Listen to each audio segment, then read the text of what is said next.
Bismillahirrahmanirrahim. Assalamualaikum warahmatullahi wabarakatuh.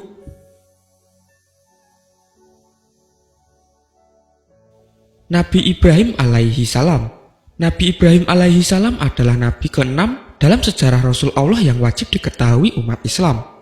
Secara silsilah, Nabi Ibrahim adalah Ibrahim bin Azar, bin Tahur, bin Sarus, bin Rauf, bin Falif, bin Tabir, bin Salah, bin Arfakhasad, bin Syam, bin Nuh. Sebagai seorang yang mulia, tugas Nabi Ibrahim alaihi salam sangat berat karena dia harus dilahirkan di tengah-tengah masyarakat jahiliyah yang musyrik dan kafir.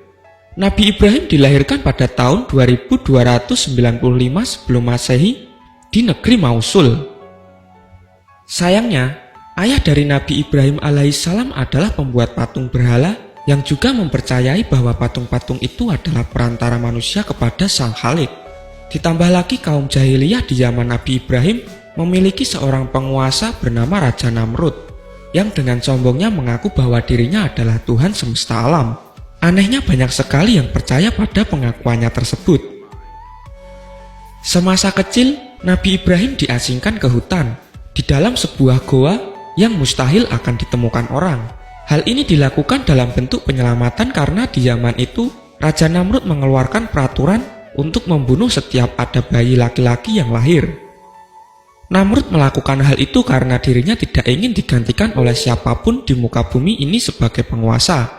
Oleh karena itu, orang tua Ibrahim mengasingkannya ke sebuah hutan. Allah telah menunjukkan kuasanya dengan membuat Nabi Ibrahim tumbuh sebagai sosok lelaki yang tangguh hingga selamat dari segala macam mara bahaya di dalam hutan. Sampai akhirnya, dirinya kembali ke tengah masyarakat dan melihat semua orang seperti gila pada patung. Hampir setiap rumah dan tempat-tempat umum dipenuhi patung berhala agar dapat menyembah setiap waktu. Termasuk di rumah ayahnya yang memang bekerja sebagai pembuat patung berhala. Lama-kelamaan Nabi Ibrahim mulai bertanya-tanya pada dirinya, di manakah Tuhan itu? Manakah yang dinamakan Tuhan?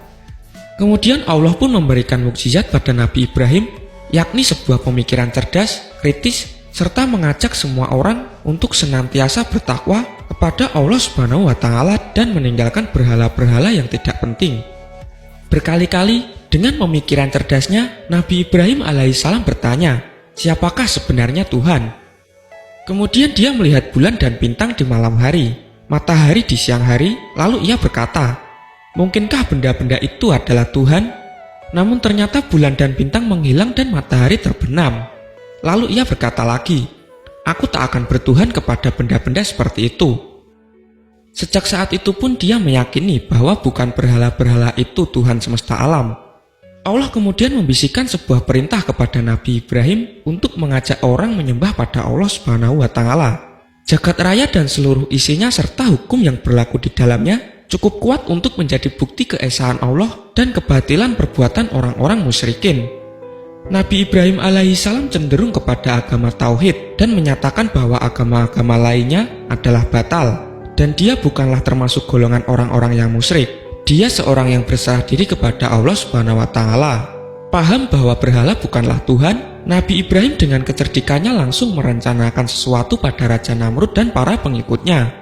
Pada suatu hari, Raja Namrud melakukan perjalanan keluar kota bersama sebagian besar pengikutnya selama beberapa hari. Wilayah kekuasaan Namrud pun nyaris kosong. Kemudian Nabi Ibrahim masuk dan menghancurkan semua berhala yang ada di wilayah Namrud. Semua patung-patung dihancurkan, meski dia tahu itu adalah buatan ayahnya sendiri. Nabi Ibrahim alaihissalam hanya menyisakan satu berhala yang tidak dirusaknya. Itu adalah berhala yang paling besar.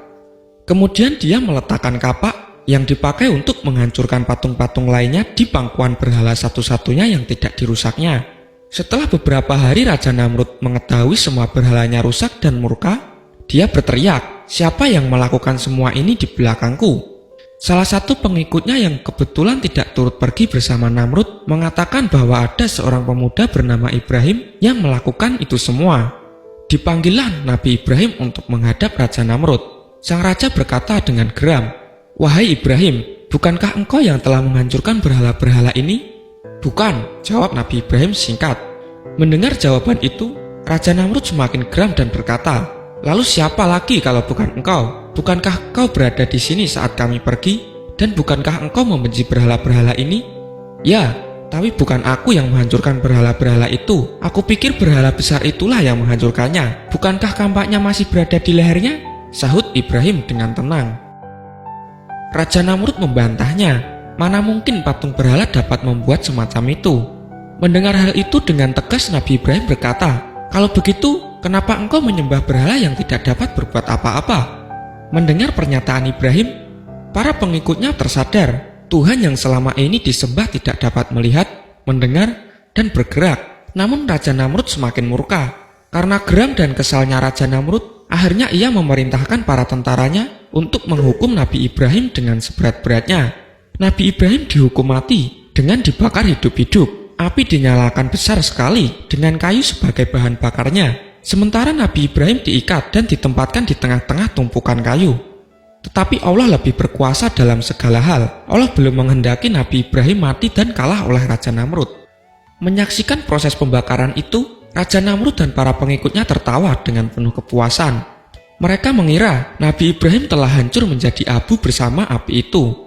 Namun begitu terkejutnya mereka setelah api yang menyala dahsyat itu padam.